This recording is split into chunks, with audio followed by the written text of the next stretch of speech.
नमस्कार, दो टूक देख रहे हैं। मैं हूं अशोक श्रीवास्तव। आजादी के 75वें वर्ष में भारत ने आज एक बड़ी उपलब्धि हासिल की।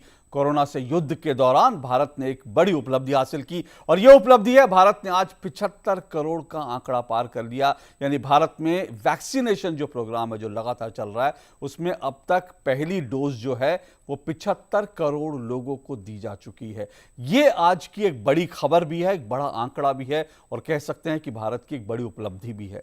यह उपलब्धि यूं तो अगर आंकड़ों के हिसाब से हम तुलना करने लगें तो शायद हमको लगेगा चीन जो है उसने हमसे ज्यादा जो है आबादी को वैक्सीनेशन का प्रोग्राम, वैक्सीनेशन जो है वो लगा दी है। अगर हम वैसे देखेंगे, परसेंटेज के हिसाब से देखेंगे तो कई छोटे देश जो हैं प्रतिशत के हिसाब से हमसे ज्यादा आगे दिखाई देते हैं। इस तरह की आंकड़ेबाजी के खेल जो है वो एक तरफ है, लेकिन हमें यह नहीं भूलना चाहिए कि भारत की उपलब्धि बहुत बड़ी इसलिए है क्योंकि पहली बात यह है कि भारत में जो पूरा वैक्सीनेशन प्रोग्राम चल रहा है वो पूरी तरह से स्वदेशी है। भारत में जो वैक्सीन जो लग रही हैं वो पूरी तरह से स्वदेशी हैं और बीच में तो ऐसा दौर भी आया था जब भारत में जो बनी स्वदेशी वैक्सीन है उसको निर्यात भी किया था। कुछ देशों को जब जरूरत थी तो भारत ने वहां पर वैक्सीन भेजी भी थी। तो भारत ने वैक्सीन का आयात नहीं किया, आयात थोड़ा बहुत हमने रूस से और कई जगह से आया भी है, लेकिन मोटे तौर पर देखें तो वैक्सीनेशन का जो कार्यक्रम है यह पूरी तरह से भारतीय वैक्सीनेशन से जुड़ा है, स्वदेशी वैक्सीन है जिसको लेकर यह प्रोग्राम चल रहा है। पहली बड़ी उपलब्धि है। आबादी का साइज देखें तो वो भी एक बहुत बड़ा है, 75 करोड़ की आबादी तक, और भारत की जिस तरह से भौगोलिक स्थिति है उसको देखते हुए यह अपने आप में बहुत अहम आंकड़ा है। और एक और सबसे बड़ी बात यह है कि इस वैक्सीनेशन प्रोग्राम के खिलाफ, भारत के वैक्सीनेशन प्रोग्राम के खिलाफ जिस तरह से भारत में राजनेता, कुछ राजनीतिक पार्टियां और साथ साथ मीडिया का एक हिस्सा सोशल मीडिया पर जिस तरह से लगातार अफवाहें फैलाई जा रही थी, जिस तरह से फेक न्यूज फैलाई जा रही थी, जिस तरह से लोगों को डराया जा रहा था, लोगों को यह बताया जा रहा था कि भारतीय वैक्सीन जो है वो बिल्कुल भी भरोसे की नहीं है, लोगों को यह बताया जा रहा था भारतीय वैक्सीन पर भरोसा मत कीजिए, यह वैक्सीन मत लगवाइए। यहां तक कि कई नेताओं ने इतना तक कहा कि अगर आपने ये वैक्सीन लगवाई तो आप नपुंसक हो जाएंगे। इस तरह की भी जो है नेताओं ने बयान दिए और इस तरह की खबरें भी जो हैं कई जगह सोशल मीडिया पर हमको नजर आई। व्हाट्सएप पर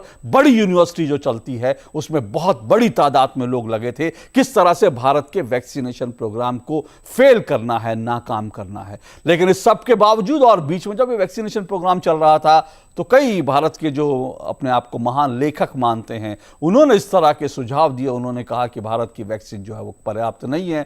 उन्होंने विदेशी वैक्सीन की वकालत की और मीडिया का एक बड़ा हिस्सा इस विदेशी वैक्सीन को आयात करने के लिए भी बाकायदा लॉबिंग कर रहा था, बैटिंग कर रहा था। इस सब के बीच भारत ने जो उपलब्धि हासिल की है वो अपने आप में बड़ी उपलब्धि है। इसी पर आज हम चर्चा करेंगे कैसे देखा जाना चाहिए इस उपलब्धि को। जाहिर तौर पर विपक्ष की अपनी शिकायतें भी हैं, विपक्ष इस वैक्सीनेशन प्रोग्राम को लेकर सवाल भी उठाता है और हम कहते हैं कि डेमोक्रेसी में, लोकतंत्र में सवाल उठाना सबका हक है और सवाल उठाने से कई बार कई चीजें ठीक भी होती हैं, तो इसमें कोई हर्ज नहीं सवाल उठाएं। लेकिन इस उपलब्धि को कुल मिलाकर कैसे देखा जाना चाहिए, क्योंकि ये उपलब्धि कम से कम कह सकते हैं कि एक बड़ा दिन है और इसको लेकर के कम से कम हर भारतीय के मन में आज एक संतोष की और खुशी की बात तो जरूर होगी। इसी पर चर्चा करेंगे, लेकिन इससे पहले कि आगे बढ़ें एक छोटी सी रिपोर्ट है, उस रिपोर्ट पर नजर डाल लेते हैं।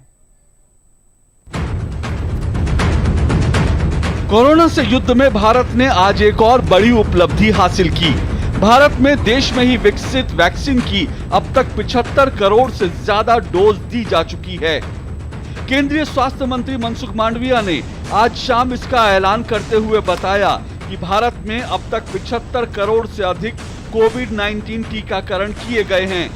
उन्होंने इसके लिए देश को बधाई दी और ट्वीट करते हुए कहा कि प्रधानमंत्री नरेंद्र मोदी के सबका साथ सबका प्रयास के मंत्र के साथ विश्व का सबसे बड़ा टीकाकरण अभियान निरंतर नए आयाम गढ़ रहा है। उन्होंने इस बात पर भी खुशी जताई कि आजादी के 75वें वर्ष में देश ने 75 करोड़ टीकाकरण के आंकड़े को पार कर लिया है।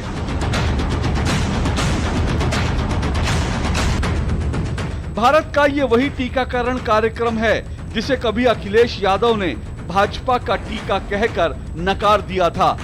ये वही वैक्सीनेशन कार्यक्रम है जिस पर राहुल गांधी से लेकर शशि थरूर जैसे विपक्षी नेता लगातार सवाल उठा रहे थे। ये वही वैक्सीन है जिसको लेकर तमाम मीडिया में फेक न्यूज प्लांट की जा रही थी। पर दुनिया लगातार भारत के वैक्सीनेशन प्रोग्राम की प्रशंसा करती रही और आज विश्व स्वास्थ्य संगठन WHO ने कोविड-19 टीकाकरण में तेजी लाने के लिए भारत को बधाई दी। भारत में वैक्सीनेशन का कार्यक्रम इसी रफ्तार से चलता रहा तो दिसंबर तक देश की 43% आबादी का पूर्ण टीकाकरण हो जाएगा। तो ये आपने रिपोर्ट देखी और दो टूक में मेरा आज का सवाल, जिसके इर्द गिर्द जिस चर्चा को हम बढ़ाएंगे, वो सवाल आपके सामने आ रहा है। दो टूक में मेरा आज का दो टूक सवाल, 75 करोड़, जारी है दौड़, तमाम आशंकाओं और राजनीति के बावजूद भारत के स्वदेशी वैक्सीन कार्यक्रम की इस सफलता के क्या मायने हैं, कैसे देखा जाना चाहिए इसे? जी हां, 75 करोड़, जारी है दौड़, तमाम आशंकाओं और राजनीति के बावजूद भारत के स्वदेशी वैक्सीन कार्यक्रम को कैसे देखा जाना चाहिए। चार मेहमान मेरे साथ इस चर्चा में जुड़ चुके हैं। आइए चारों मेहमानों का परिचय करवा दूं। मेरे साथ गोपाल कृष्ण अग्रवाल जी हैं, बीजेपी के राष्ट्रीय प्रवक्ता हैं। मेरे साथ सुरेंद्र राजपूत जी हैं, कांग्रेस के प्रवक्ता हैं, मेरे साथ जुड़ चुके हैं। इसके अलावा मेरे साथ डॉक्टर SM रहेजा जी हैं और संजय सिंह है, वरिष्ठ पत्रकार हैं। आप चारों मेहमानों का बहुत बहुत शुक्रिया जुड़ने के लिए। मैं सुरेंद्र राजपूत जी, आज की डिबेट आपसे ही शुरू करता हूं। एक बड़ी उपलब्धि है, कम से कम बधाई देंगे सरकार को, कहेंगे शुभकामनाएं देंगे कि आगे भी इस तरह से, इसी रफ्तार से हम आगे बढ़ते रहें। अशोक भाई, क्यों नहीं बधाई देंगे? सच बात यह है कि हम तो बधाई देने के साथ साथ सवाल भी उठाएंगे। हम तो ये भी आपसे कहेंगे कि अब तक 75 करोड़ आप डोजेस की बधाई ले रहे हैं, 75 करोड़ लोगों को पूर्ण रूप से आप वैक्सीनेट करने की बधाई लेते तो हमें और अच्छा लगता। हमें और अच्छा लगता कि अगर आज की डेट में हमारी जनसंख्या पूरी की पूरी बधाई की पात्र हो जाती कि सभी लोगों ने वैक्सीन लगा ली। हम लोग और भी बधाई के पात्र हो जाते कि पिछले अक्टूबर से ही अगर नवंबर से वैक्सीन शुरू हो जाती तो कोरोना की दूसरी लहर नहीं आती।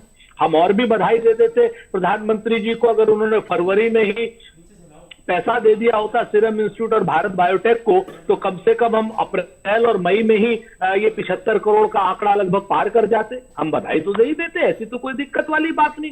हमारी बधाई के लिए आप क्यों परेशान हैं? आप तो परेशान होइए आज की डेट में कि 12% वैक्सीनेशन हुआ है अभी। जो कहते हैं ना कि लश्कर भी तुम्हारा है। सुरेंद्र जी एक मिनट, तुम्हारा है। सुरेंद्र जी एक मिनट, सुरेंद्र जी एक मिनट, तुम्हारा है। सुरेंद्र जी एक मिनट, सुरेंद्र जी एक मिनट दीजिए, सुरेंद्र जी एक मिनट, दरबार तुम्हारा। सुरेंद्र जी एक मिनट दीजिए, सुरेंद्र जी एक मिनट दीजिए। मैंने कहा जाहिर सी बात है, आप बधाई दे ना दे इससे मुझे, आपने कहा आप क्यों परेशान है, मैं कोई कतई परेशान नहीं हूं। अगर सर सुन, सरकार की बात कर रहा हूं, आप अपने आप को सरकार क्यों बना लेते हैं? अरे भाई, मैं सरकार नहीं हूं, लेकिन जब आप कहते हो तो सरकार का नाम लेने में सरकार लीजिए ना। सरकार ने तो आपसे सवाल नहीं पूछा सर, मैंने सवाल पूछा ना। मेरा पूरा सुरेंद्र जी आप मेरा सवाल ले लीजिए पूरी तरह से, आप सुन लीजिए, मुझे सुन लीजिए, फिर मैं आपको दोबारा मौका दे रहा हूं आपको बुलाने के लिए। मेरे 1 घंटे के शो में आज आप हैं तो आप जी भर के बोलेंगे, मैं आपको रोकूंगा भी नहीं। और आपको और मैंने पहले ही कहा कि सवाल उठाने का लोकतंत्र में ये डेमोक्रेसी है, सवाल उठाना ही चाहिए। आप सवाल उठाएं, उसके लिए स्वागत है आपका, और इसीलिए आज आप मेरे शो में हैं क्योंकि मुझे मालूम है आप सवाल उठाएंगे। लेकिन मैं सिर्फ ये कह रहा था कि आप बधाई मैंने सिर्फ इसलिए कहा क्योंकि जाहिर सी बात है कि विपक्ष का काम सरकार पर अंकुश रखना है, सवाल उठाना है, लेकिन विपक्ष कई बार चीजें अच्छी हो जाती है तो उसके लिए बधाई भी दे देता है, पीठ भी थपथपा देता है। तो मैंने इसी लहजे में सिर्फ आपसे पूछा बधाई देंगे कि, आपने कहा देंगे, लेकिन फिर भी आपने बधाई दी नहीं। मैं सिर्फ कह रहा हूं बधाई दे दीजिए, सवाल उठाइए, और बधाई नहीं देना चाहे तो भी मैं इस डिबेट को आगे बढ़ाऊंगा। शुक्रिया, अब आप बोलिए। ऐसा है अशोक भाई, आपने बधाई सुनी नहीं। असल बात है क्या कि जो कान की कुछ चीजें ऐसी होती, वो जो चीज सुनना चाहती वो पहली मैंने लाइन ही बधाई की थी। आप इस शो को रिपीट करके देखिएगा तो पहले ही मैंने बधाई। सर आपने कहा बधाई भी दे देंगे, क्यों नहीं देंगे, क्यों नहीं देंगे? लेकिन आप ये कहते जी हां मैं पूरे देश को बधाई देता हूं। बधाई देना ये होता है। मेरे सवाल के जवाब में आप कह दें हां जी क्यों नहीं देंगे, और उसके बाद सवालों की झड़ी लगा दें, उससे मुझे कतई एतराज नहीं है। लेकिन आपने बधाई दी नहीं, मैं शो को रिपीट करके नहीं चला सकता, लेकिन आपको शो का लिंक भेज दूंगा, आप खुद देख लीजिएगा आपने क्या कहा था। अब आप बोलें जी। तो फिर से आपके कहने के अनुसार, क्योंकि आप लोगों की आदत है कि अब फिर से बधाई देते, हम आपको भी बधाई देते, हम मनवाड़िया जी को भी बधाई देते, चलिए हम नरेंद्र मोदी जी को भी बधाई देते हैं, गोपाल जी को भी बधाई देते। ठीक, अब इसके बाद हम अपने प्रश्न भी रखते हैं। बिल्कुल, आप ले लीजिए बधाई और झुआ भर ले लीजिए। बाकायदा जिसको कहते हैं ना कि जव्वा भर बधाई देते हैं सर और बताइए आप। हाँ। लेकिन आप हमें ये तो बता दीजिए कि हाँ। 75 करोड़ में सिर्फ 12% को आप पूर्ण वैक्सीनेट ठीक। करा पाए हैं ना। ठीक। नंबर एक, ये प्रश्न है या नहीं है? हाँ बिल्कुल है, आप मैंने ये तो- कहा सर, मैंने कहा आपके सवालों का स्वागत है, आपके सवालों का गोपाल जी जवाब देंगे, आप बिल्कुल सवाल उठाइए। हाँ तो दीजिए, अरे आप ही जवाब दे दीजिएगा गोपाल नहीं जी, सर, मैं काहे जवाब दूंगा, फिर आप कहेंगे, फिर आप मुझे सरकार बना देंगे। मैं सरकार नहीं हूं सर, मैं एक छोटा सा पत्रकार हूं, मैं एक छोटा सा पत्रकार हूं सर, मुझे नौकरी करने दीजिए। आप लोग आजकल पत्रकारों के पीछे भी झुआ लेके पड़ जाते हैं, पत्रकारों को नौकरी बचानी मुश्किल हो जाएगी। आप मेरी नौकरी की चिंता कीजिए, आप मुझे सरकार मत जव्वा भर कहिए। लेके नहीं पढ़ेंगे। हाँ नहीं, सुनिए, आप जव्वा भर बधाई लीजिएगा तो जव्वा भर लेके पढ़ेंगे। काहे सर परेशान जहुआ होते? भर बधाई आप सरकार को दीजिए और देश को दीजिए। जहुआ भर आप जो बाकी जो चीजें सवाल हैं वो सरकार से पूछिए। मैं यहां पर बीजेपी के प्रवक्ता बैठे हैं, लेकिन मुझे कम से कम बख्श दीजिए सुरेंद्र जी, मेरा सिर्फ इतना निवेदन है।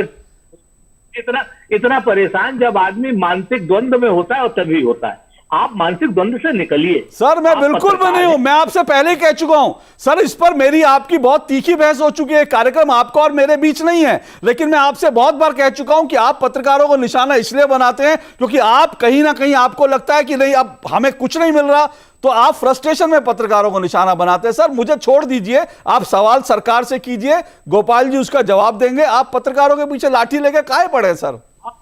अशोक जी बड़ी गलत फहमी में रहते हैं आप बहुत वरिष्ठ पत्रकार हैं, लेकिन आपको हमारे जो सरकार से सवाल होते हैं वो चुप आपको जाते हैं। समस्या सबसे बड़ी ये है, इस समस्या को दूर कर लीजिए तो आपको सारी आप ख्याति लब्ध पत्रकार हैं। हाँ। आपसे कोई वो नहीं, आप अपने द्वंद्व से बाहर निकल करके विषय पे आ जाओ। विपक्षियों को भी अपना समझ लीजिए, इसलिए आपको अच्छा लगेगा। हम आपको एक सहयोग और सुझाव भी दे रहे हैं और एक भाई के नाते बिल्कुल आप बड़े भाई की ठीक है तरीके सर, से ठीक है सर, बिल्कुल अच्छे तरीके आप से सुझाव कौन दीजिए, लोग आपके सुझावों का स्वागत है, आपके सवालों का स्वागत है। और आप जो सवाल करेंगे, गोपाल जी बैठे हैं यहाँ जवाब देने के लिए, वो आपके जवाब भी देंगे।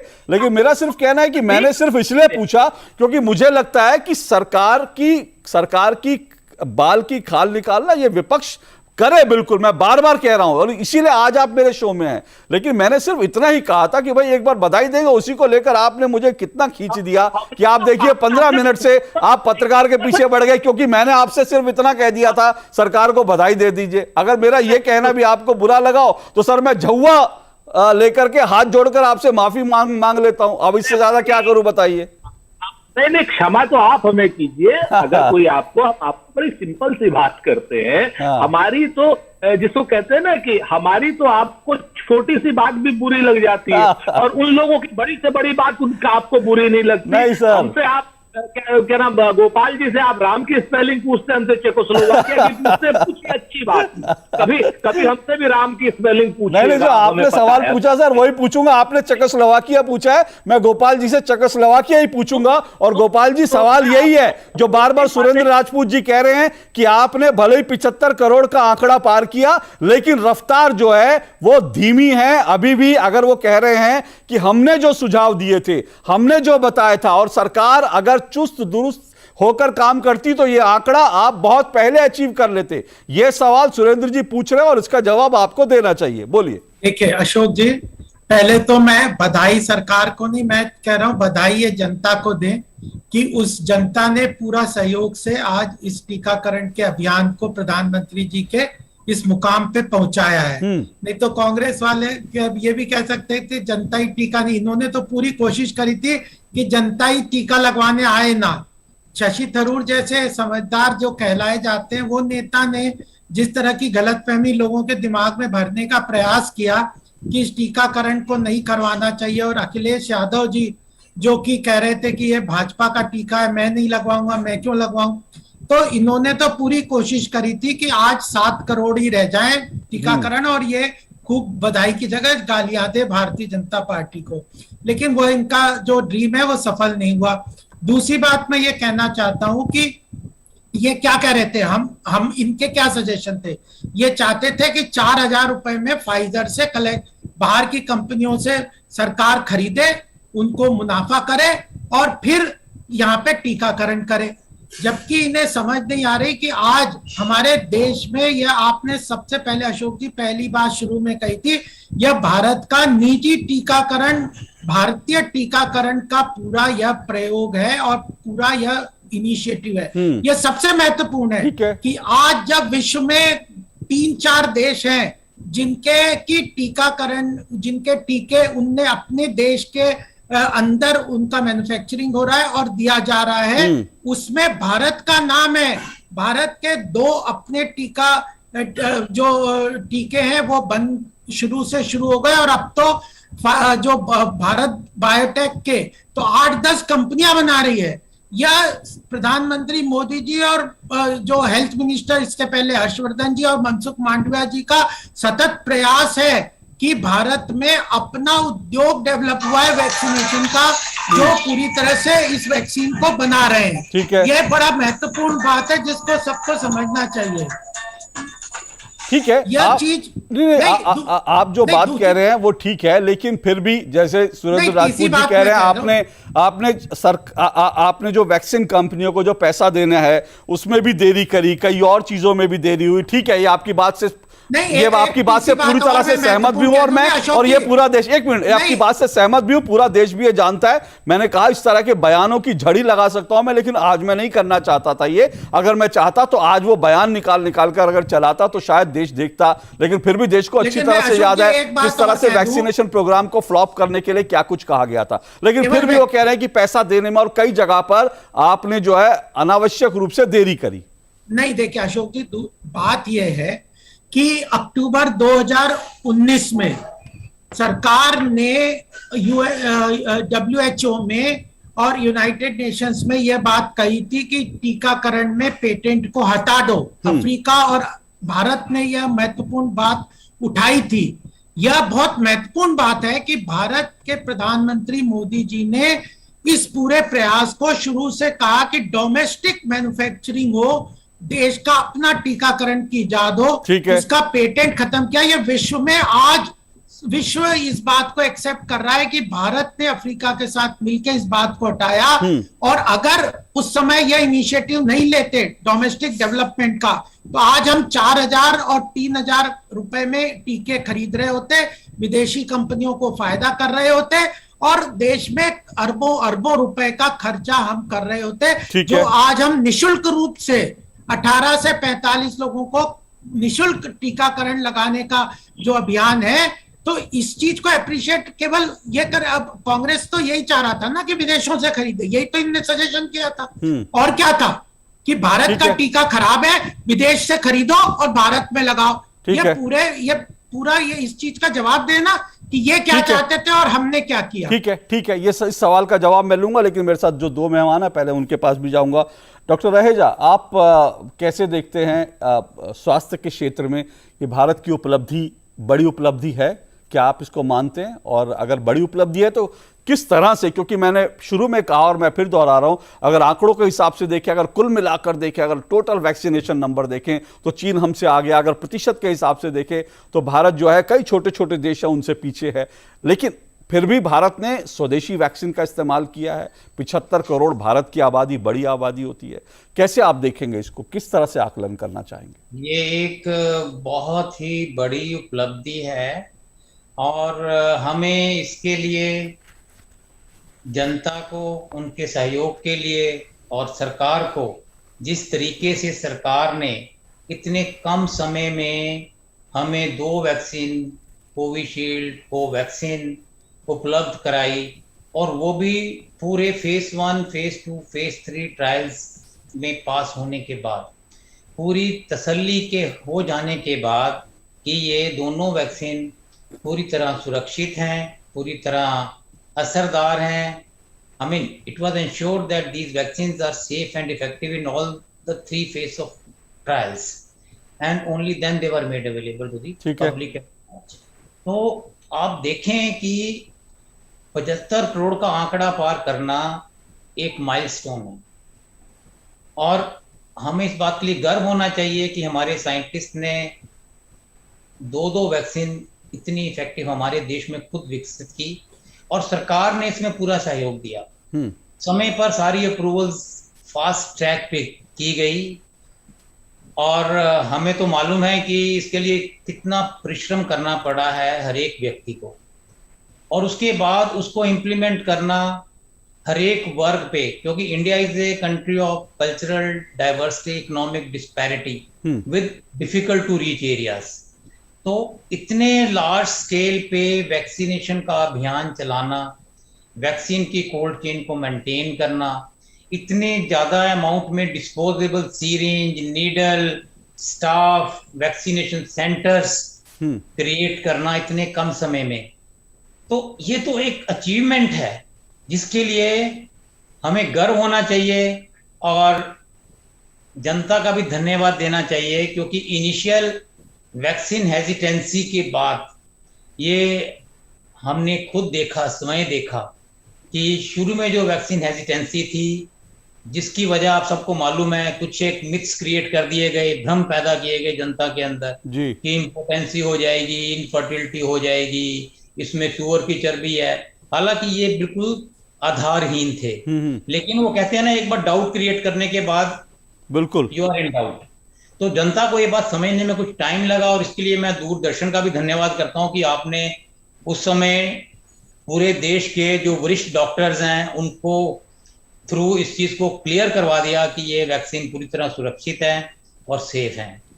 आपने ठीक कहा डॉक्टर साहब, क्योंकि ये जो पूरी मुहिम है, वैक्सीन की सेंटर्स पे लाइन लगनी शुरू हो गई। आप देखेंगे लाइन लगनी शुरू हो गई। हाँ। और फास्ट ट्रैक पे हमने जब वैक्सीन किया और 75 करोड़ का आंकड़ा पार किया, तो आई थिंक इसके लिए तो ये प्रशंसनीय कार्य है और हमें इस बात के लिए गर्व होना चाहिए। आप ठीक कह रहे हैं डॉक्टर रहेजा, आप जो कह रहे हैं वो बिल्कुल आपकी बात से मैं इस मामले में मैं सहमत हूं, क्योंकि इसमें कोई दो राय नहीं कि हमको बार बार लगातार हम अपने कार्यक्रमों में डॉक्टर्स को बुलाकर, क्योंकि ये हमको लग रहा था कि मुहिम की जरूरत है, क्योंकि हम देख रहे थे जिस तरह की खबरें देश भर से आ रही थी, इतना ज्यादा वैक्सीन को लेकर के लोगों के मन में भ्रम थे, इतना ज्यादा फेक न्यूज फैलाई गई थी, जिस तरह से सोशल मीडिया पर लगातार वो कह रहे थे। इसलिए हमको भी लगा कि इसको लेकर के लोगों को सही तस्वीर जानी चाहिए, और उसके लिए हमने बहुत काम किया, इसमें कोई दो राय नहीं। और भी कई मीडिया हैं जिन्होंने इसको लेकर काम किया, लेकिन एक अशोक जी, एक इनसे राजपूत जी से एक प्रश्न था मेरा, जो एक मिनट, मैं संजय जी से बात कर लूं, उसके बाद मैं आता हूं, आपका सवाल लेकर राजपूत जी के पास जाऊंगा, जो आप कि ये विदेशों से मंगवाना चाहते थे डोमेस्टिक। बिल्कुल वो सवाल लेकर मैं आऊंगा, वो राजपूत जी के पास ही जाऊंगा। लेकिन संजय जी, मैं आपकी इस पर प्रतिक्रिया चाहता हूं, क्योंकि एक तरफ सरकार है जो कह रही है कि एक बड़ी उपलब्धि है, दूसरी तरफ विपक्ष है जो कह रहा है कि भाई ये तो ठीक है, उपलब्धि हो सकती है लेकिन और तेजी से हो सकता था। बीच में जो कुछ वैक्सीन के खिलाफ जिस तरह का अभियान चला वो भी हमने देखा, उसके हम भी साक्षी हैं। क्या कहेंगे आप? अशोक जी, सबसे पहले तो जो 75 करोड़ का आंकड़ा है, ये बिना किसी भी राइडर, बिना किसी भी कंडीशन के, ये एक बहुत बड़ी उपलब्धि है भारत के लिए, और इस उपलब्धि के लिए हमें भारतवासियों को गर्व होना चाहिए। सरकार ऑब्वियसली इसके बधाई की पात्र है, क्योंकि भारत 130 करोड़ आबादी का देश है, बहुत बड़ा आबादी है, विविधताओं का देश है। हमारे देश में हर समय किसी न किसी तरह का एक नेचुरल कैलेमिटी भी होता रहता है। कहीं मान लीजिए कि अकाल है, कहीं सुखाड़ है, कहीं और चीज है। जो टेरेन है वो बहुत डिफिकल्ट है। उस टेरेन के सिचुएशन में हिमाचल प्रदेश जैसा प्रदेश कहता है, जहां पहुंचना मुश्किल होता है कई क्षेत्रों में, कि हर घर में हर व्यक्ति को टीका लग चुका है, जो भी एलिजिबल है 18 साल के ऊपर का लोग का। तो ये बहुत बड़ी उपलब्धि है। ये उपलब्धि और भी कैसे मैग्नीफाई होती है, उसमें फिर जो आपका दूसरा सवाल है उसका भी जवाब मैं दूंगा। एक चीज ये है कि ये जो है, भारत कभी भी R&D के लिए नहीं जाना जाता था। मतलब हम लोग को अपनी जो कमजोरी है उसे भी एक्सेप्ट करना चाहिए। हम कोई चीज पेटेंट हो जाती थी, उसके बाद सेकंड स्टेज की जब मैन्युफैक्चरिंग होती थी या कुछ और होता था, या थर्ड स्टेज की होती थी, उसमें हम चतुर थे, उसमें हम अच्छा काम करते थे या कैपेबल थे। भारत पहली बार R&D अपना डेवलप करके, अपना वैक्सीन बना करके अपनी कैपेबिलिटी को दर्शाता है। ये कैपेबिलिटी किस तरह की है, इस पे भी जरा गौर करने की बात है। ये 2 लेवल की कैपेबिलिटी है। एक तो देखिए, ये कोविड शुरू कब हुआ? पिछले साल, मतलब जनवरी, फरवरी, मार्च में, भारत में फरवरी मार्च में। उसके बाद टीका तो ऐसी कोई चीज नहीं है कि आपने बस पेड़ से तोड़े और आपने उगाया और मतलब बांटना शुरू कर दिया। पानी का एक गिलास भी 75 करोड़ मैंने पूरे देशवासी को देना हो, तब भी आप समझिए कि कितना समय लगता है। एक अनुसंधान हुआ, उसके बाद उसकी टेस्टिंग हुई, उसकी ट्रायल हुई, उसकी फिर जब भी प्रोडक्शन होगी तो फिर उसकी ट्रायल होगी, फिर टेस्टिंग होगी और टेस्टिफाई करके फिर उसका एक लंबा चौड़ा प्रोटोकॉल है। वो प्रोटोकॉल जब नीचे तक पहुंचता है तब हमने जो कैपेबिलिटी और आत्मविश्वास डेवलप किया पिछले कुछ सालों में देश के अंदर, और हमारा जो इंफ्रास्ट्रक्चर है, हम हेल्थ इंफ्रास्ट्रक्चर के बारे में भी नहीं जाने जाते थे। हमने जो इंफ्रास्ट्रक्चर डेवलप किया, हमने जो आत्मविश्वास पैदा किया, और जो लीडरशिप ने, स्टेट भी उसके भागीदार है, और इतनी सारी मीटिंग जो सेंट्रल स्टेट की हुई, लाख मुद्दों पे कई लोग कहे, लेकिन यहाँ पे कोऑपरेटिव फेडरलिज्म का जो वो था वो साकार हुआ, जिसमें प्रधानमंत्री ने लीड लिया, प्रदेशों के अपने कंसर्न्स थे वो भी एड्रेस हुए। और बार बार जो सवाल आप कह रहे हैं कि सवाल उठाए गए, कभी कोई कह दिया ये टीका नहीं जी, ये तो पानी है, ये करने से जो तमाम आप संदेह उत्पन्न हो रहे थे वो हुए। प्रबुद्ध वर्गों ने भाजपा का टीका कह दिया, एक परिवार ने अभी तक टीका लगवाया कि नहीं लगवाया हम नहीं जानते, देश कम से कम नहीं जानता कि उन्होंने लगवाया कि क्या हुआ। फिर इस तरह की तमाम चीजों के बीच में हमने जो संख्या पार करी है, जिस तरह की कैपेबिलिटी दोनों लेवल पे अचीव करी है, जिसमें R&D, जिसमें मैन्युफैक्चरिंग, और जो नीचे के लेवल पे गया है।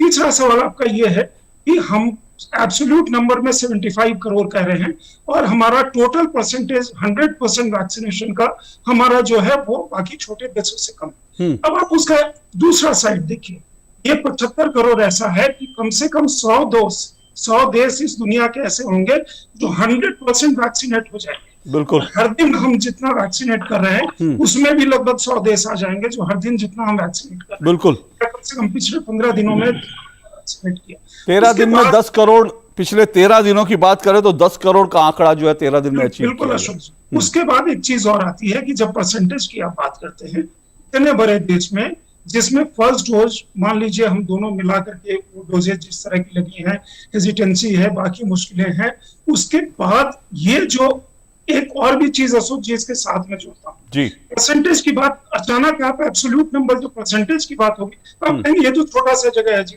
हिमाचल तो छोटा सा प्रदेश है, उत्तर प्रदेश में 100% दिखाइए, तो माने वहां परसेंटेज की बात आप नहीं करेंगे।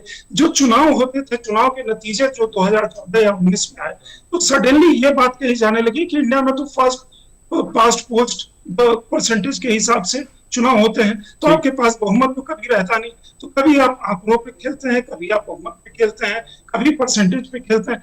आपके कन्वीनियंस के हिसाब से जो नैरेटिव सूट करता है आप उस नैरेटिव पे जाते हैं। ठीक। ये जितने गर्व की बात है, मुझे लगता है कि इसमें और इस समय में कोई भी राइडर नहीं लगाना चाहिए और हमें उस चीज को गर्व से लेना चाहिए। ठीक है, राइडर के बिना भी बधाई हो सकती थी, लेकिन ठीक है, राइडर हैं, सवाल हैं, तो उसमें किसी को एतराज भी नहीं होना चाहिए।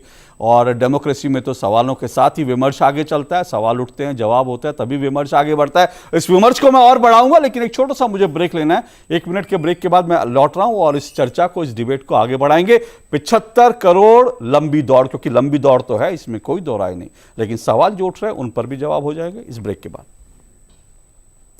तो टूक में आपका एक बार फिर स्वागत है। 75 करोड़ लंबी दौड़, आज हम इसी पर चर्चा कर रहे हैं। भारत ने वैक्सीनेशन प्रोग्राम में जो है 75 करोड़ का आंकड़ा जो है वो टच कर लिया है, उसको छू लिया है। एक बड़ी उपलब्धि है, लेकिन उपलब्धि के साथ विपक्ष लगातार इस वैक्सीनेशन प्रोग्राम पर सवाल भी उठाता रहता है। सवाल उठाने बिल्कुल लाजमी है और सवाल उठाने भी चाहिए, लेकिन इस बीच आपने ये भी देखा कि लगातार फेक न्यूज़ भी इस पूरे वैक्सीनेशन प्रोग्राम को, भारत की वैक्सीन को लेकर के कई नेताओं ने, कई राजनीतिक पार्टियों के नेताओं ने बाकायदा इस वैक्सीन को लेकर फेक न्यूज़ भी फैलाई, भ्रम भी फैलाया। उसके बावजूद हम इस आंकड़े तक पहुंचे हैं, तो इस मायने में इसको एक बड़ी उपलब्धि माना ही जाना चाहिए।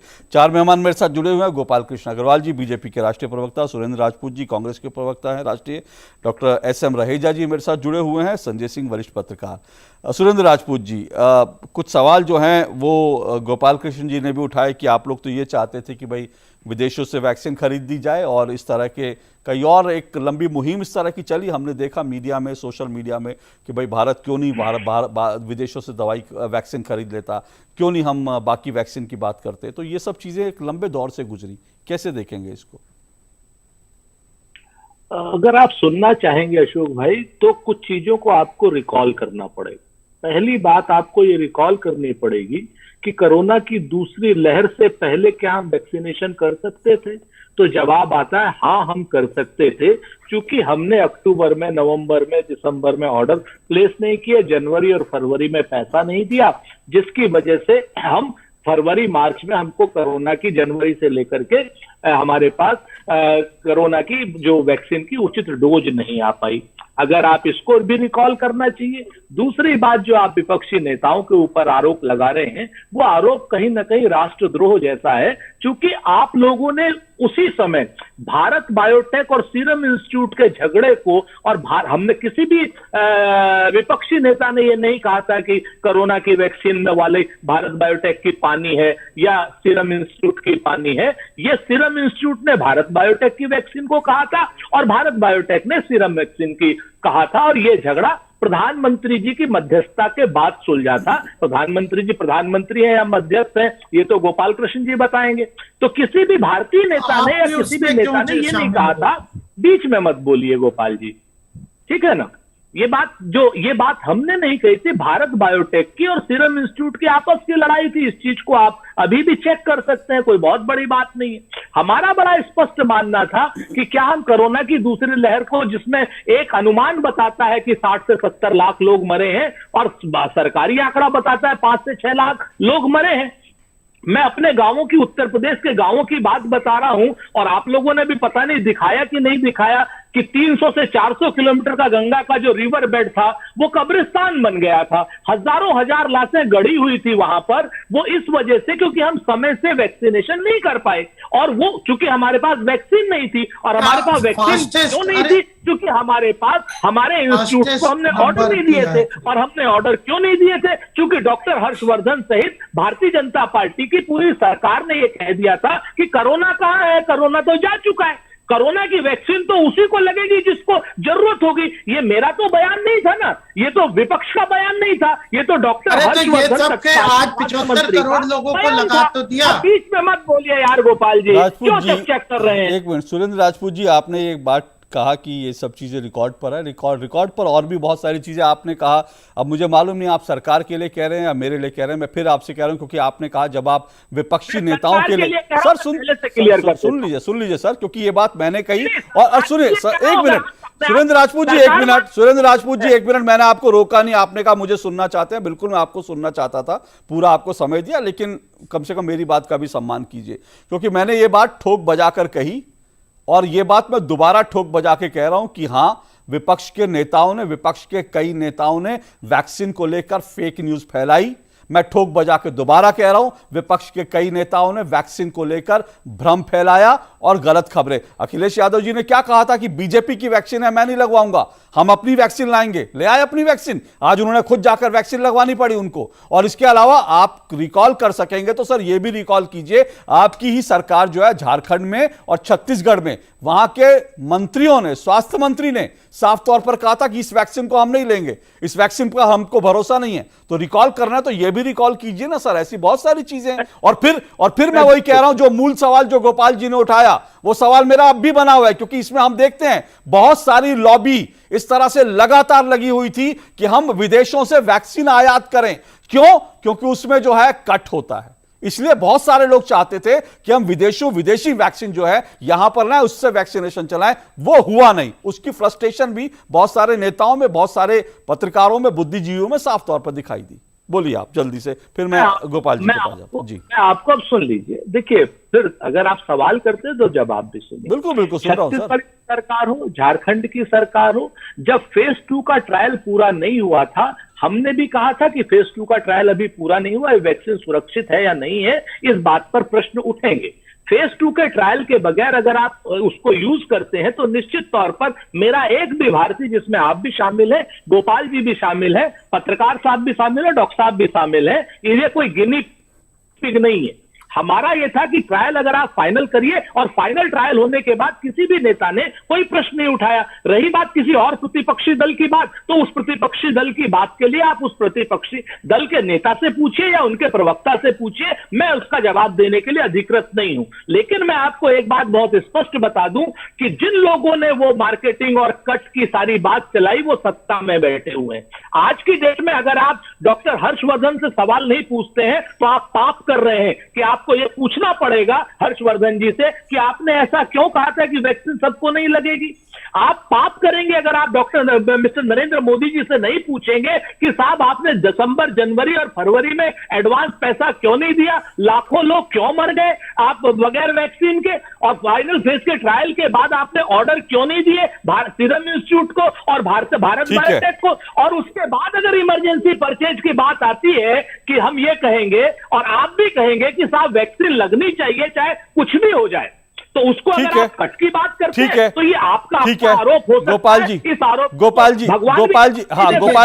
जी जवाब भी दीजिए, लेकिन मैं एक बात यहां पे क्लैरिफाई कर दूं, जो फेज 2 की जो आप बात कर रहे हैं मैं सिर्फ क्लैरिफाई कर रहा हूं।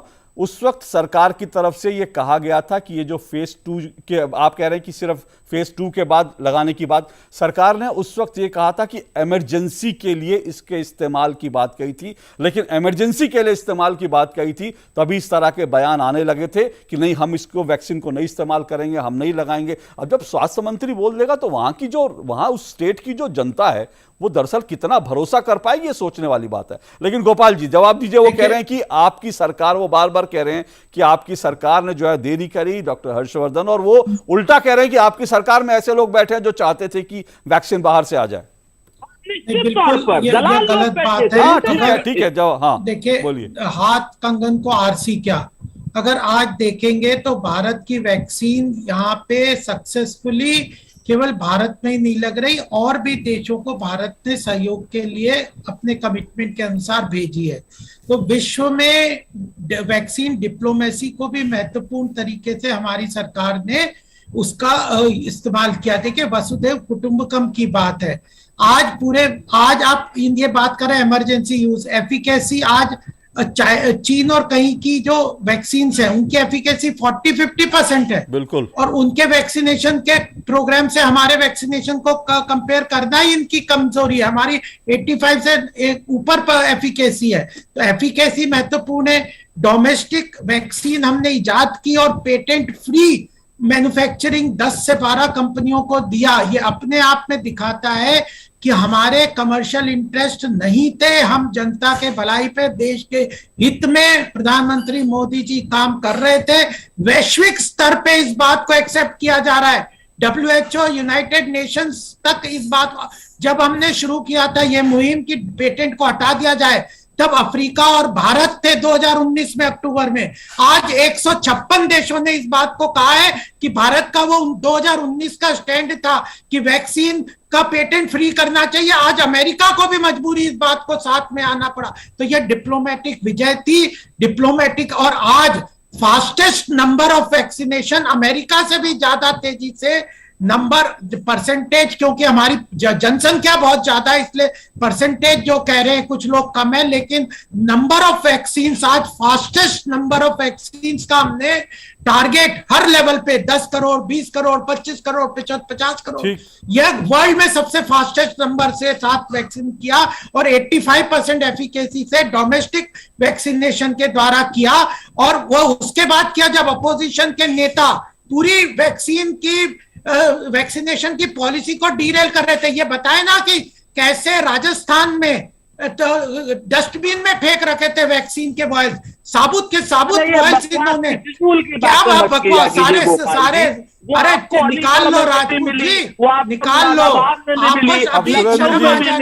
सुरेंद्र जी ये तो अखबारों में आप रिकॉल कर लीजिए ना, अखबारों में छपी हुई खबरें थी सुरेंद्र जी, अखबारों में छपी खबरें थी। अगर आप मुझे कहेंगे तो मैं अभी आपको ऐसी 50 खबरें दिखा दूंगा। सुरेंद्र जी, राजस्थान में जो हुआ तो खबरें भी बहुत छपी थी, उसके बाद जिस अखबार ने खबर छापी थी उस अखबार ने यह भी कहा कि हमको राजस्थान सरकार की तरफ से धमकाया जा रहा है, कि इस तरह की उस पत्रकार ने बाकायदा ट्वीट करके कहा कि मैंने ये खबर छापी और मुझे राजस्थान सरकार धमका रही है। ये तो रिकॉल कर सकते हैं आप सर, ये बहुत पुरानी बात नहीं है सर। सुरेंद्र राजपूत जी, दिक्कत वही है, नैरेटिव जो सूट करता है वो बड़ा सूट करता है, जो सूट नहीं करता वो भूल जाते हैं लोग, दिक्कत वही है। ये ज्यादा रिकॉल करने की जरूरत नहीं, बहुत पास की बात है। एक मिनट रुकिए, अब मैं एक मिनट रुकिए, अब रुकिए सर, सुरेंद्र जी रुकिए एक मिनट, सुरेंद्र जी रुकिए, अब ऐसा लग रहा है, सुरेंद्र जी रुकिए, अब ऐसा लग रहा है अब सुरेंद्र जी रुकिए, इतना मुश्किल नहीं है। मैंने तो कुछ नहीं कहा, मैंने तो सिर्फ आपको याद दिलाया। मैं तो, और गोपाल जी ने जो कहा राजस्थान की ये बात जो है, हम सब जानते हैं राजस्थान में क्या हुआ, उसको उस पर मत जाइए सर, छोड़ दीजिए। मेरे दो मेहमान हैं, मैं उनके पास जाता हूं। आपको गोपाल जी की बात से आप आहत हुए हैं तो मैं दूसरे मेहमान पे चला जाता हूं। रुकिए एक मिनट, अब रुकिए सुरेंद्र जी, अभी आप ज्ञान दे रहे थे कि आप मेरे बीच में मत बोलिए, मुझे बोलने का मौका दीजिए। अब आपके ऊपर एक आरोप लगा, उसके बाद आप किसी को बोलने ही नहीं देना चाहते। रुक जाइए सर, दो मेहमान और बैठे हैं। अरे नहीं क्या सर, आपने शुरुआत की, मुझे बोलने दीजिए। आप सबसे ज्यादा बोले, लेकिन जैसे ही आपके ऊपर सवाल उठता है आप किसी को बोलने ही नहीं देते हो। तो सुरेंद्र राजपूत जी, दूसरे भी मेहमान हैं, दो और मेहमान बैठे हैं, रिकॉल कर लीजिए, तब तक आप रिकॉल कर लीजिए। बहुत सारी चीजें हैं, और भी चीजें रिकॉल हो जाएंगी, लेकिन मैं संजय जी के पास जाना चाहता हूं। संजय जी एक तरफ विपक्ष ये आरोप लगा रहा है कि भाई आप जो है सरकार में बैठे थे लोग जो दरअसल वैक्सीन बाहर से मंगाना चाहते थे, जो चाहते थे वैक्सीन में कट मिल जाए। सर, गोपाल जी कह रहे हैं कि विपक्ष कर रहा था। सवाल यह कि सरकार को अगर करना होता तो सरकार के लिए तो बड़ा आसान था, विपक्ष से वैक्सीन बाहर से वैक्सीन मंगा लेता, सरकार के लिए तो बहुत आसान था, लेकिन ऐसा तो हमने होता देखा नहीं। क्या कहेंगे आप? देखिए अशोक जी, समस्या ये होती है कि लोग इस चीज को देख रहे हैं। अरे राजपूत जी, आप ठहर भी जाइए ना सर, राजपूत जी ठहर भी जाइए सर। इतना ज्यादा आप असहिष्णु क्यों हो जाते हैं सर? कभी आप मुझ पे बोलेंगे, कभी किसी, सर इतना असहिष्णु मत होइए। राजस्थान की सरकार की रिपोर्ट जो है वो सबने, पूरे देश ने पढ़ी है सर। आपको रिकॉल करने के लिए ज्यादा वक्त नहीं लगेगा, सिर्फ 30 सेकंड आप चुप हो जाएं, सिर्फ 30 सेकंड चुप होकर गूगल देख लीजिए सर। सिर्फ 30 सेकंड में सारी पोल पट्टी आपके सामने आ जाएगी सर, छत्तीसगढ़ सरकार की, राजस्थान सरकार की और साथ साथ झारखंड सरकार की। बहुत ज्यादा मेहनत नहीं करनी पड़ेगी सर, मोबाइल उठाइए, टाइप कीजिए, राजस्थान में दवाइयां, वैक्सीन कूड़ेदान में मिली, सिर्फ इतना टाइप कीजिए सर, 30 सेकंड लगेंगे। सुरेंद्र जी सिर्फ 30 सेकंड ले लीजिए, 30 सेकंड में तब तक दूसरे मेहमान भी अपनी बात रख लेंगे। सिर्फ 30 सेकंड में टाइप कीजिए, राजस्थान में वैक्सीन कूड़ेदान में मिली। सिर्फ आप इतना टाइप करेंगे, आपके पास खबरें खुल जाएंगी। सिर्फ 30 सेकंड शोर मचाने की बजाय टाइप कर लें सर, सिर्फ 30 सेकंड इस डिबेट को डिरेल करने से पहले सिर्फ 30 सेकंड आप टाइप कर ले सर, सिर्फ 30 सेकंड लगेंगे। तब तक अपनी बात संजय जी को कहने दीजिए। संजय जी बोलिए। तो जी समस्या क्या है, बोलिए। राजस्थान की बात जिसका आप जिक्र कर रहे हैं, ये उस समय में ये घटना सामने आई थी जिस समय एक चीज कही जा रही थी कई प्रदेशों के द्वारा कि उनके यहाँ वैक्सीन की काफी बड़ी स्कार्सिटी है और केंद्र उसको सप्लाई नहीं कर रहा। उसमें एक और भी अलग डिबेट है जो पहले हो चुकी है कि कई बार स्टैंड बदले गए प्रदेशों के द्वारा या पार्टियों के द्वारा कि हमें कैसे दिया जाए। उस समय ये चीज आई थी, उसके वीडियो भी है, फोटो भी है और रिपोर्ट भी है। तो उस बहस पे अभी मैं नहीं जाऊंगा क्योंकि वो बहस हो चुकी, लोगों के बीच में जो मैसेज जाना था वो जा चुका। बीच में सही में वैक्सीन बनाने की एक प्रक्रिया होती है जो मैंने पहले कहा, वो ऐसा नहीं है कि आप 4 मशीन में एक साथ इतना कैपेसिटी से ज्यादा प्रोड्यूस कर देंगे। उसके बाद हमने कैपेबिलिटी अपनी लगातार बढ़ाई, जिस समय ये कहा गया कि 120 करोड़ डोजेस हम दिसंबर तक लगा देंगे। उस समय बड़े सारे लोग तमाम दुनिया के और हमारे देश के अंदर तरह तरह के लोगों ने उस पर सवाल उठाए कि ऐसा कैसे हो सकता है, ऐसा हो ही नहीं सकता, 1 करोड़ पहुंचना होगा, कब हम पहुंचेंगे, कैसे पहुंचेंगे, नहीं पहुंचेंगे, ये तमाम सवाल उठाएंगे। मैं ये कह रहा हूं कि जो कैपेबिलिटी की बात है, 2 चीजें हैं मैं जिस पे आपका ध्यान आकृष्ट करूंगा। तो मैं ये कहा जा रहा था कोवैक्सीन का विवाद, आपने सही कहा, छत्तीसगढ़ सरकार ने कोवैक्सीन लेने से और उनके पास जो स्टॉक था वो लोगों को लगाने से उन्होंने मना कर दिया था। हमने खुद देखा है उस पे कोविन के उस पे साइट पे जाकर के कई प्रदेशों में जिनके पास स्टॉक था भी वो कहते थे कि हमारे पास नहीं है स्टॉक। क्योंकि वो तो देखिए ये एक ऐसा खाका है कि देश में पहली बार एक ऐसी चीज हुई इतने शॉर्ट पीरियड में कि आप वैक्सीन लगाते हैं, आपके पास SMS तुरंत आ जाता है कि आपका ये सर्टिफिकेट है, तो वो फर्जी नहीं हो सकता वो चीज।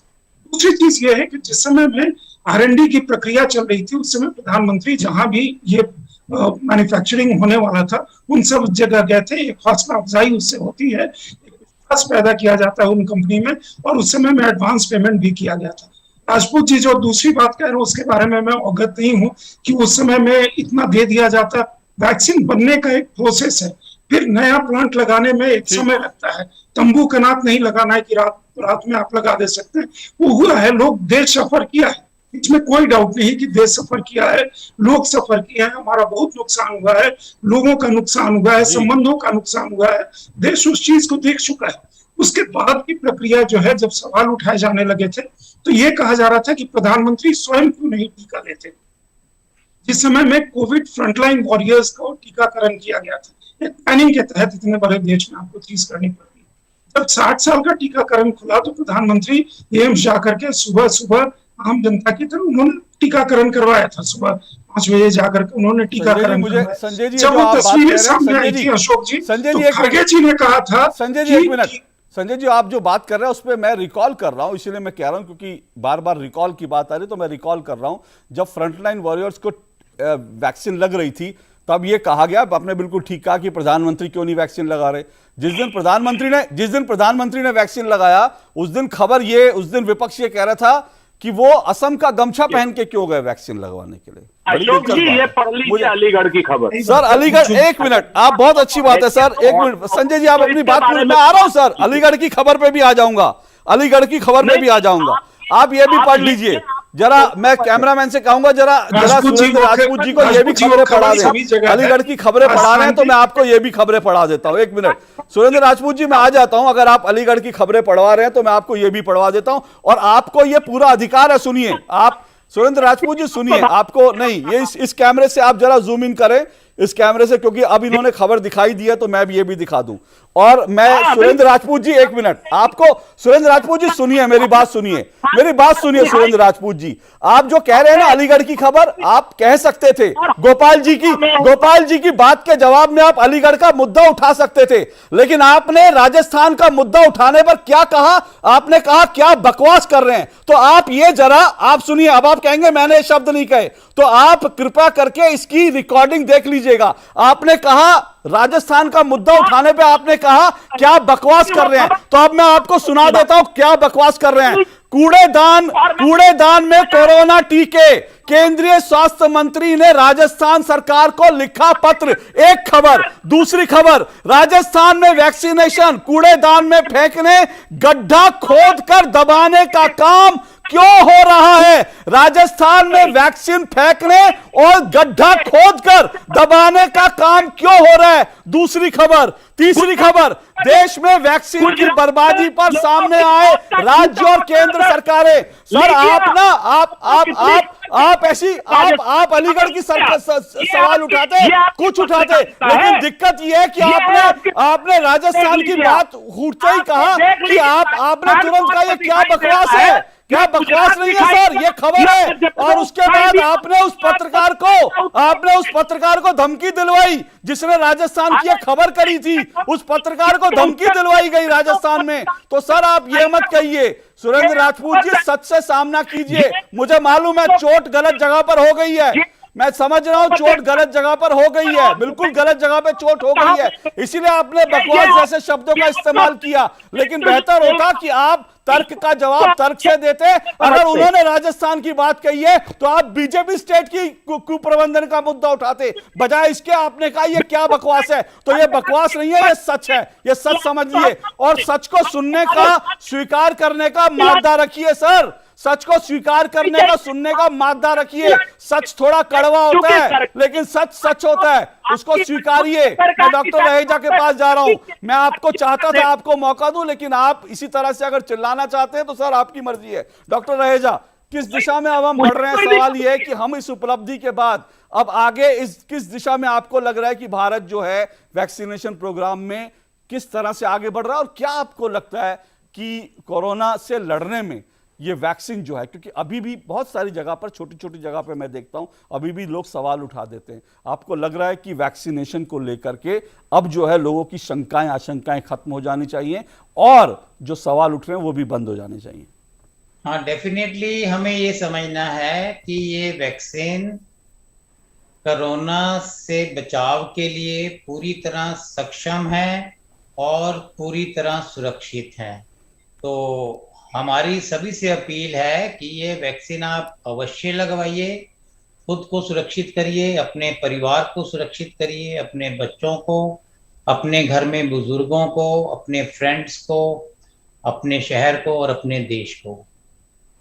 दूसरी चीज, वैक्सीन जो करने का तरीका, कोविन ऐप के ऊपर आप रजिस्टर करते हैं, पूरी जो वैक्सीनेशन का अभियान था डिजिटलाइज तरीके से, ट्रांसपेरेंट तरीके से किया गया, जिसमें कि हम किसी भी समय ये देख सकते हैं कितना वैक्सीनेशन हुआ, कहाँ पे कितनी वैक्सीन लगी, कितनी डोजेस कहाँ पे गई, और जिस तरीके से वैक्सीन का डिस्ट्रीब्यूशन फास्ट ट्रैक पे किया गया जी, बाई एयर भी वैक्सीन को ट्रांसपोर्ट किया गया। डिफिकल्ट टू रीच एरियाज में मैंने खुद कैप्शंस देखे हैं जहां पे जाना भी बहुत मुश्किल है, वहां पर वैक्सीन को कोल्ड चेन के साथ मेंटेन करना, वहां पे नेट उपलब्ध करना और कोविन ऐप के थ्रू सारा कार्य किया गया, एक सेंट्रलाइज तरीके से, डिजिटलाइज तरीके से।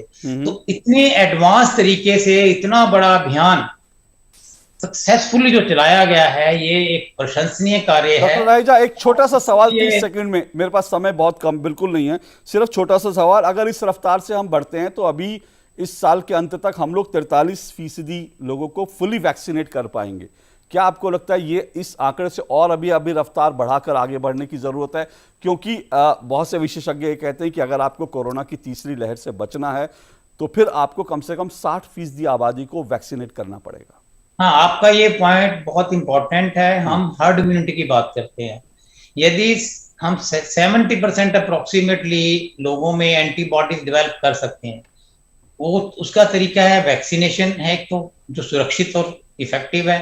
दूसरा, जिनको कोरोना हो चुका है, तो यदि 70% या 80% में एंटीबॉडीज डेवलप हो जाती हैं तो ये ट्रांसमिशन ऑफ वायरस थम जाएगा और हम अगली वेव को कम कर सकते हैं, डिले कर सकते हैं और अवॉइड कर सकते हैं। सबसे अहम बात है कि आप वैक्सीन प्रायोरिटी पे लगवाइए, दोनों डोज लगवाइए, बिल्कुल, और उसके 15 दिन के बाद आपके अंदर optimum level of immunity develop होता है। और ये जरूरी है कि वैक्सीन लगने के बाद भी आप अपना मास्क ठीक से पहनिए, जिसमें कि आपको कोविड अप्रोप्रिएट बिहेवियर को फॉलो करना, बिल्कुल एहतियात सबको बरतने पड़ेंगे। क्योंकि अमेरिका का उदाहरण हमारे सामने, अमेरिका के कई स्टेट्स में जहां पर ये कह दिया गया था कि मास्क पहनने की जरूरत नहीं है, वहां अब दोबारा मास्क को कंपलसरी किया जा रहा है। अमेरिका में बहुत सारे लोग वैक्सीन से भाग रहे हैं, वैक्सीन नहीं लगवा रहे।